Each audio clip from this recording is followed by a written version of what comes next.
Friends అందరికీ నమస్కారం. ఇప్పుడైన వార్త కుప్పకూలిపోయిన హెలికాప్టర్ పరిస్థితి దారుణం. అసలు ఎక్కడ ఏం జరిగింది వివరాలు తెలుసుకుందాం. వీడియో పూర్తిగా చూడండి. అలాగే తప్పకుండా లైక్ చేయండి. మరిన్ని అప్డేట్స్ కోసం ఛానల్ని సబ్స్క్రైబ్ చేసుకోండి. ప్రభుత్వం నుంచి వచ్చే ముఖ్యమైన అప్డేట్స్ ఎప్పటికప్పుడు తెలుసుకోవడానికి ఈ ఛానల్ని తప్పకుండా సబ్స్క్రైబ్ చేసుకుని ఫాలో అవుతుండండి. ఇంక వివరాల్లోకి వెళ్ళిపోదాము. ప్రపంచంలోనే అతి ఎత్తైన శిఖరం ఎవరెస్ట్ దగ్గర ఘోర ప్రమాదం చోటు చేసుకుంది. కూలిపోయిన హెలికాప్టర్, ఇది కూడా రెస్క్యూ హెలికాప్టర్ కూలిపోవడం మరింత దారుణమైన పరిస్థితి.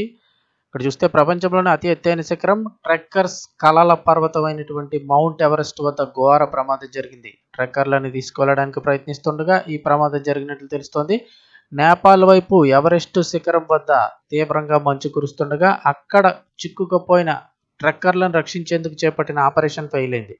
అక్టోబర్ 29న బుధవారం నాడు తెల్లవారుజామున మంచుతో కప్పబడిన హెలీప్యాడ్పై యాటిట్యూడ్ ఎయిర్ H-125 హెలికాప్టర్ జారిపడి లోబూచేలో కూలిపోయింది. ఇందుకు సంబంధించిన వీడియోలు సైతం సోషల్ మీడియాలో వైరల్ అవుతున్నాయి. కాగా ఈ ప్రమాదంలో ప్రాణ నష్టం గురించి అయితే ఇంకా సమాచారం తెలియలేదని చెప్తున్నారు. ఆల్రెడీ అక్కడ పరిస్థితి బాగోక ట్రెక్కర్లు అయితే ఇరుక్కుపోయారు. వారిని రక్షించడానికి వచ్చినటువంటి రెస్క్యూ హెలికాప్టర్ కూలిపోవడం మరింత ఇబ్బందికర పరిస్థితుల్లో అక్కడైతే కనుక నెలకొన్నాయి. సో ఈ ఘటనపై పూర్తి వివరాలు అయితే తెలియాల్సి ఉంది. అక్కడ ఏమైనా ప్రాణ నష్టం సంభవించిందా ఏంటి అని అయితే కనుక ఇంకా తెలియలేదని చెప్తున్నారు.